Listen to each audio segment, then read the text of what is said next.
नमस्कार दोस्तों आप सभी का हमारे इस चैनल में बहुत बहुत स्वागत है। जैसा कि दोस्तों आप देख रहे हैं, हम लोग पढ़ने जा रहे हैं क्लास 12 की केमिस्ट्री का चैप्टर नंबर 3, जिसका नाम है इलेक्ट्रोकेमिस्ट्री यानी कि वैद्युत रसायन।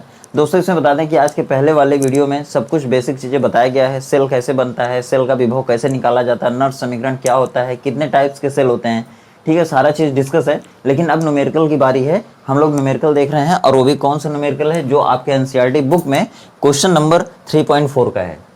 ठीक है दोस्तों, बता दें कि अगर क्वेश्चन 3.4 को देखेंगे तो इसमें लिखा हुआ है, निम्नलिखित अभिक्रियाओं वाले सेल का, गैल्वेनिक सेल का मानक सेल विभव परिकलित कीजिए। किसके किसके लिए निकालना है सेल विभव, तो वो समीकरण नंबर 1 हो गया, दूसरा समीकरण हो गया। और ये कौन सी समीकरण है, ये समीकरण नहीं है, ये अभिक्रियाएं हैं जो किसी सेल में हो रही हैं। ठीक है, अब इनके लिए निकालना है। फिर क्या करना है, उपरोक्त अभिक्रियाओं के लिए डेल्टा आर जी नॉट, मतलब कि गिब्स मुक्त ऊर्जा कहते हैं इसको।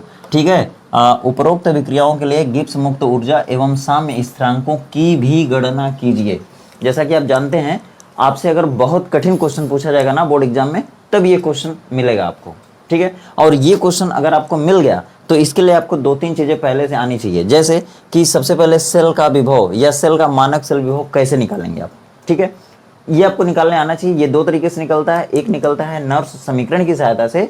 कब नर्स समीकरण कब लगाएंगे, जब इनके बाद ब्रैकेट में यहाँ पे जो एक्वस लिखा हुआ है ना, अगर यहाँ मोलर में सांद्रता दे दी, यहाँ पर एक्वस लिखा हुआ, अगर यहाँ मोलर में सांद्रता दे दी, जैसे 0.1 मोलर 0.002 हो जाए या 0.012 हो जाए, कुछ भी हो जाए, अगर यहाँ पे सांद्रता दी रहती है ना मोलर में, तब उसका हम लोग सेल विभव किससे निकालेंगे, नर्स समीकरण की सहायता से।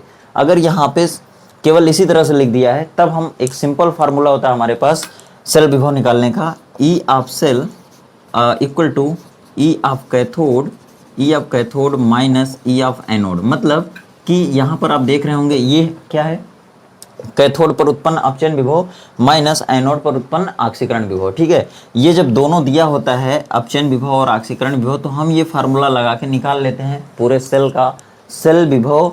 या इसी को हम लोग इस तरह भी लिख सकते हैं, ई नॉट ऑफ सेल, मतलब सेल का मानक विभव बराबर कैथोड पर उत्पन्न मानक अपचयन विभव। ठीक है, कैथोड पर उत्पन्न मानक अपचयन विभव, कैथोड पर उत्पन्न मानक अपचयन विभव माइनस एनोड पर उत्पन्न मानक ऑक्सीकरण विभव। ठीक है, चलिए, तो ये हो गया आपका 2 फार्मूले।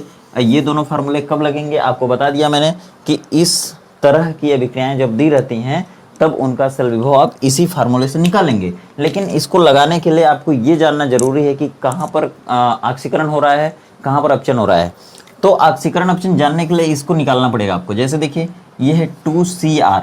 ठीक है, पहले ये जो रिएक्शन दी हुई है ना, इसको 2 अर्ध अभिक्रियाओं में बांटेंगे। एक पर ऑक्सीकरण हो जाएगा, एक पर अपचयन हो जाएगा। ठीक है, तो जहाँ पर ऑक्सीकरण हो जाएगा वो ऑक्सीकरण विभव उसका रखना पड़ेगा, जहाँ पर अपचयन होगा उसका अपचयन विभव आपको निकालना पड़ेगा। ठीक है, कभी कभी निकालना पड़ता है, कभी कभी देखिए दिया रहता है। जैसे यहाँ पे दिया है, क्या दिया है, यहाँ पर देखिए दिया है, जब ये क्रोमियम 3+ से क्रोमियम में बदलेगा, तब इसका क्या हो रहा है, 3+ से अगर ऑक्सीकरण संख्या 0 हो जाए तो वहाँ पे क्या होता है, अपचयन होता है। तो ये उसका अपचयन विभव दिया है। यहाँ पर अगर 2+ से ऑक्सीकरण संख्या 0 हो जाए, इसका मतलब यहाँ पे भी अपचयन हो रहा है। तो जब अपचयन हो रहा है तो उसका विभव कितना आ रहा है, -0.40 वोल्ट। ठीक है, यहाँ पर दोनों ही क्या दिया है, अपचयन विभव दिया है। लेकिन हमको क्या करना है, यहाँ पर अपचयन विभव रखना है, यहाँ पर ऑक्सीकरण विभव रखना है। तो ये वैल्यू जो है वो चेंज हो जाएगी। कैसे, अभी आगे देखते हैं हम लोग। ऑक्सीकरण अपचयन समझने के लिए ये आपको लिखना पड़ेगा।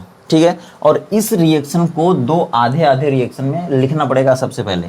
तो इसको देख रहे हैं तो 2Cr, ये किस में बदल रहा है भाई, 2Cr, इधर 2Cr है, और ये बदल रहा है इधर 2Cr 3+ में। यानी कि यही जो 2Cr है, ये 2Cr 3+ में बदल रहा है। और ये कब हो सकता है, इसका मतलब क्या हुआ कि 1 Cr है, अगर यहाँ पे, वैसे तो 2 है, अगर 1 Cr है तो वो 3 इलेक्ट्रॉन को निकालकर एक बार Cr 3+ बदलेगा। यानी कि 2 Cr अगर 3+ है तो यहाँ पे कुल कितने इलेक्ट्रॉन निकले होंगे, 6 इलेक्ट्रॉन। ठीक है, ध्यान समझने की कोशिश करिए। ये 2 Cr है, दोनों Cr पर 3+ आ रहा है, यानी कि 2 3 6+ आ रहा है, तो 6 इलेक्ट्रॉन को निकाल दिया होगा। ये क्या हो गया, क्या हो रहा है, यहाँ पर देखिए ऑक्सीकरण संख्या 0 थी, 0 से 3+ हो गई, तो यहाँ पे क्या हो रहा है, ऑक्सीकरण। यानी कि यहाँ पर जो बनेगा उसका हमको क्या रखना है, ऑक्सीकरण विभव रखना है। और ये किस पर होता है, एनोड पर होता है। और एनोड किस इलेक्ट्रोड का काम करता है, तो माइनस। सारी चीजें सीखिए, जो पूछा जाए वो बताइए। अब देखिए, ये 3CD डबल प्लस, यानी कि 3 दूना के 6+। और ये जो 6 प्लस है ये 6 इलेक्ट्रॉनों को लेता होगा, तब इसका ये प्लस माइनस गायब हो जाता होगा, यानी कि ये 3 CD में बदल जाता होगा। ठीक है, ये पूरी रिएक्शन हो गई। और यहाँ पर देखिए 3 CD डबल प्लस 6 इलेक्ट्रॉनों को लेकर के 3 CD हो गया। 2 प्लस यानी कि 6 प्लस या 2 प्लस ऑक्सीकरण संख्या है यहाँ पे 0 हो गई, तो यहाँ पे क्या हो रहा है, अपचयन हो रहा है। तो यहाँ पर जो भी विभव बनेगा वो क्या होगा, जाएगा, क्या कहलाएगा, अपचयन विभव। और ये किसका काम करेगी, कैथोड का। और कैथोड पर कौन सा चार्ज आता है, प्लस चार्ज आता है। ठीक है, याद रखिएगा किसी भी गैल्वेनिक सेल में या डेनियल सेल में जो एनोड इलेक्ट्रोड होता है वो ऋणावेशित होता है। ठीक है, ये एनोड ऋणावेशित होगा। ठीक है, और एनोड का काम कौन करेगा, तो Cr। किस सेल में, इस सेल में। आपसे ये चीजें कई बार एग्जाम में घुमा फिरा के पूछी जाती हैं। ठीक है, अच्छे से समझिए। अब आप देखिए यहाँ पे अगर दोनों को जोड़ दें तो यहाँ पे कट गया ये 6 इलेक्ट्रॉन से 6 इलेक्ट्रॉन। अब ये आ जाएगा 2Cr plus 3 CD double plus और फिर एरो, ये वाला एरो, ये हो जाएगा 2Cr 3 प्लस प्लस 3 CD। यही आपकी रिएक्शन है जो यहाँ पर दी गई है। ठीक है, लेकिन आपको यहाँ पे पता चला कि ये Cr 3 प्लस में बदल रहा है, वो किसका काम कर रहा है, एनोड का काम कर रहा है। तो एनोड को यहाँ रखना है। ठीक है, और ये जो CD डबल प्लस है ये बदल रहा है 3 CD में, ये अपचयन विभव दे रहा है, यानी कि कैथोड का काम करेगा। और इस पर कौन सा चार्ज आएगा, प्लस चार्ज। तो ये कैथोड, यानी कि ये कैथोड आपको यहाँ रखना है, ये वैल्यू। तो देखिए यहाँ पर क्या रख देंगे, ये कैथोड की वैल्यू क्या रखेंगे, CD डबल प्लस बदला है CD में। और जब ये इस तरह बदल रहा है तो इसका विभव कितना बन रहा है, यहाँ पे देखिए दिया हुआ है। ये CD डबल प्लस से जब CD में बदलेगा तो इसका विभव रखना है आपको -0.40। ठीक है, तो सबसे पहले यहाँ आपको क्या लिखना पड़ेगा, वही वैल्यू लिखना पड़ेगा, E not of CD double plus in converted in CD minus, ये हो गया। यहाँ पर आप ये रख दिए। चलिए इसको ब्रैकेट में घेर देते हैं और अच्छे से समझ में आएगा आपको। ठीक है, अब देखिए माइनस के बाद किसका रखना है, E ऑफ एनोड या E not of anode, anode का ऑक्सीकरण विभव यहाँ दिया हुआ है। लेकिन देखिए ये ऑक्सीकरण विभव नहीं है, आपको यहाँ पे रखना क्या है, ऑक्सीकरण विभव। लेकिन यहाँ पे दिया क्या है, ऑक्सीकरण विभव नहीं है, ये अपचयन विभव है। ये कैसे जानेंगे आप, इसके लिए आपको यहाँ देखना पड़ेगा। 3 प्लस बदल रहा है 0 में, Cr की ऑक्सीकरण संख्या यहाँ पे 3 प्लस है, यहाँ पर कितने हो गए, 0। तो जब 3 प्लस से 0 आ गया ऑक्सीकरण संख्या, तो इसका मतलब ये घट गया ऑक्सीकरण संख्या। अब ऑक्सीकरण संख्या जब घटती तो वहाँ अपचयन होता है, तो ये अपचयन विभव दिया हुआ है। तो यहाँ पर आपको अपचयन विभव दिया है और यहाँ रखना क्या है, ऑक्सीकरण विभव। तो यहाँ पर जब उसको लेके आएंगे तो उसका साइन बदल जाएगा। यानी कि अगर इसको हम लोगों को इस तरह लिखना पड़े, E naught of Cr is converted into 3 plus. ठीक है, तो ये हो जाएगा -0.74 वोल्ट। ठीक है, ये वैल्यू आपको माइनस के साथ यहाँ रखना है।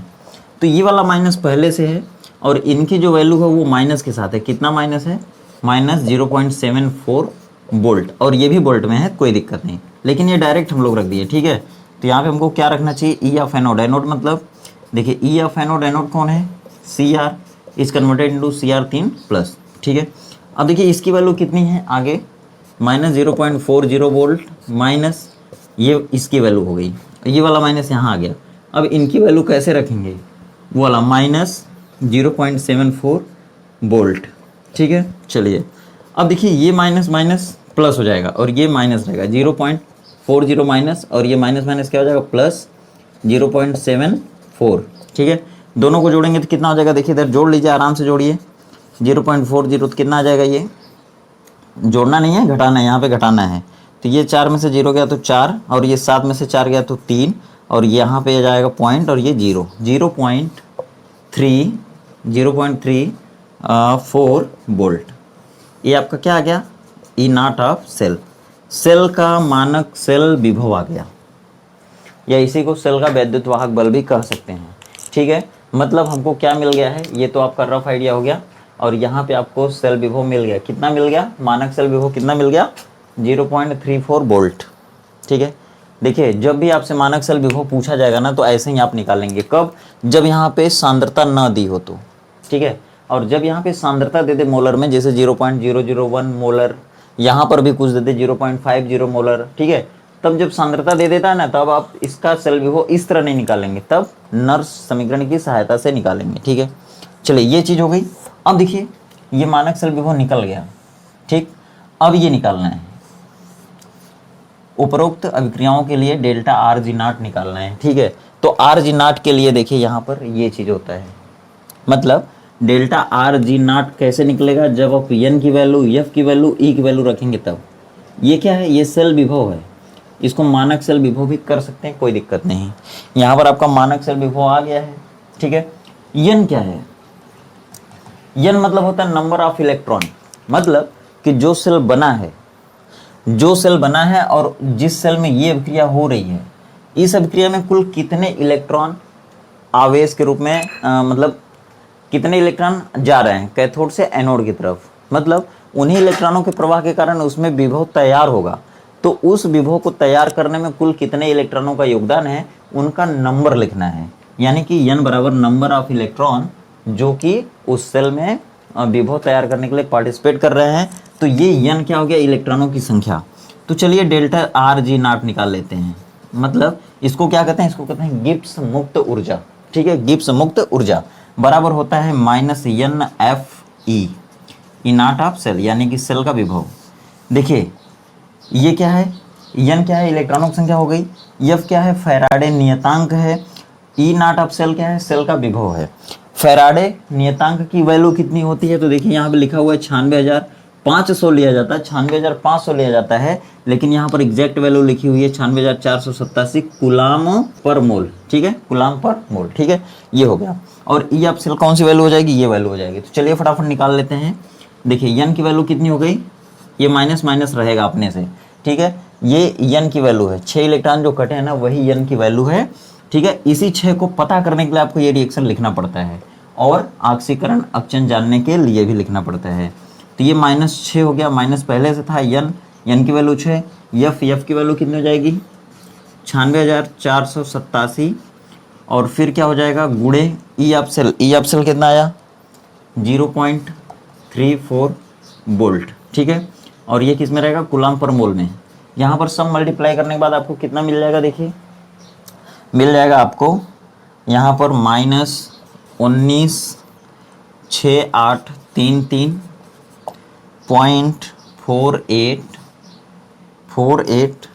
देखिए यहाँ पे कूलाम पर मोल था और ये था वोल्ट, तो कूलाम वोल्ट मोल पर मोल, ठीक है। या इसी को हम लिख सकते हैं इतने की जगह पर आर करके क्या लिख देंगे, जूल पर मोल, ठीक है, लिख सकते हैं, यूनिट है, ठीक है। आगे देखिए अब क्या करेंगे, मान लीजिए डेल्टा आर जी नॉट की वैल्यू इतनी आ गई, जब आप कैलकुलेशन करेंगे तो आपको मिल जाएगा।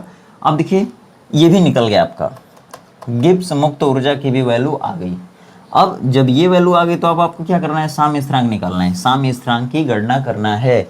तो साम्य स्थिरांक हमारा क्या होता है, के होता है। आप 11 में पढ़े होंगे, साम्यावस्था जब चैप्टर पढ़ेंगे तो उसमें आपको के मिला होगा, जिसमें उत्पादों की सांद्रता बटे अभिकारकों की सांद्रता रखते हैं, ठीक है।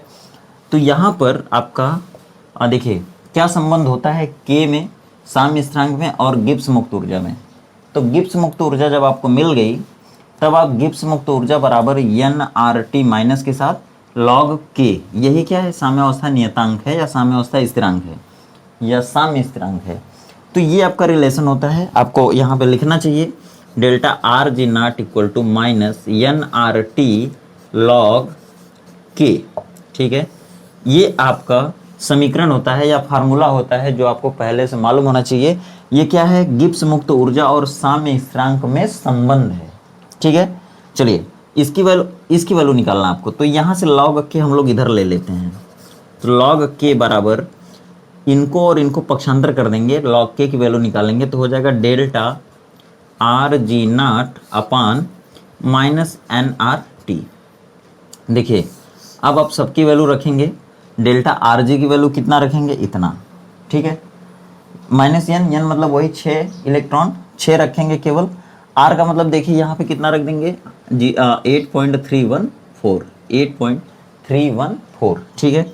अब देखिए टी की वैल्यू कितना रखेंगे, 298। क्यों रखेंगे, क्योंकि 298 कैसे आता है, देखिए 298 केल्विन कब आता है, जब 25 डिग्री मानक ताप में, 25 डिग्री सेंटीग्रेड मानक ताप में 273 केल्विन जोड़ देते हैं तब, ठीक है। तो आपका यहाँ पे कितना रखा जाएगा 298। तो आपको अगर हम वैल्यू रख दें तो क्या मिलेगा हमको, देखिए -19,683.48 अपान यहाँ पे माइनस कर देंगे 6 गुणे आर की वैल्यू 8.314 इंटू 298, तो ये माइनस आपका कट जाएगा, ठीक है। और यहाँ पे जब सॉल्व करेंगे तो आपको आंसर क्या मिल जाएगा, ये देखिए लॉग के की वैल्यू मिलेगी आपको 34.496, ठीक है। अब आपको निकालना है के की वैल्यू, ये लॉग के की वैल्यू आई है 34.96। अब देखिए लॉग के बराबर 34.496। अब यहाँ से जब के की वैल्यू निकालेंगे तो के बराबर हो जाएगा एंटी लॉग ऑफ 34.496, ठीक है।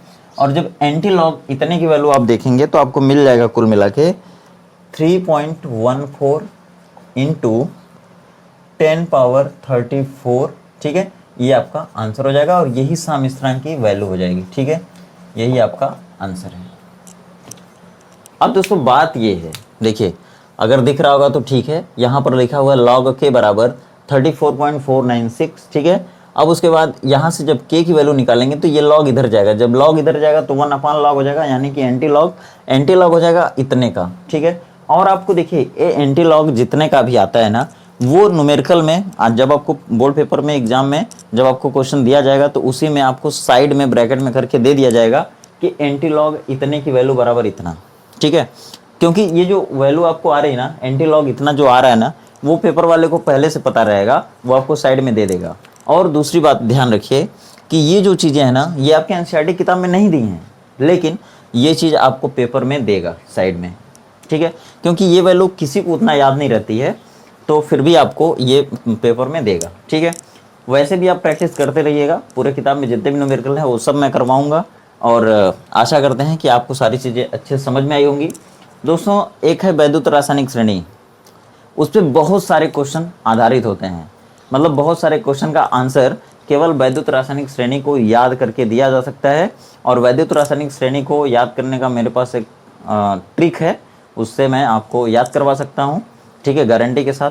तो चलिए दोस्तों, ज़्यादा से ज़्यादा इस वीडियो को शेयर करिएगा अपने फ्रेंड सर्कल में, जहाँ भी हो सके वहाँ पे। और वीडियो अगर अच्छी लगे तो वीडियो को लाइक करिएगा, और अगर आपके दिल दिमाग में कुछ चल रहा हो तो कमेंट बॉक्स में ज़रूर लिख दीजिएगा, ठीक है। और चैनल पर पहली बार है, चैनल को सब्सक्राइब करिए। मिलते हैं फिर इसी तरह कॉन्सेप्ट के साथ अगली वीडियो में, तब तक आप खुश रहिए, बेस्ट रहिए, मस्त रहिए, आपका दिन शुभ हो।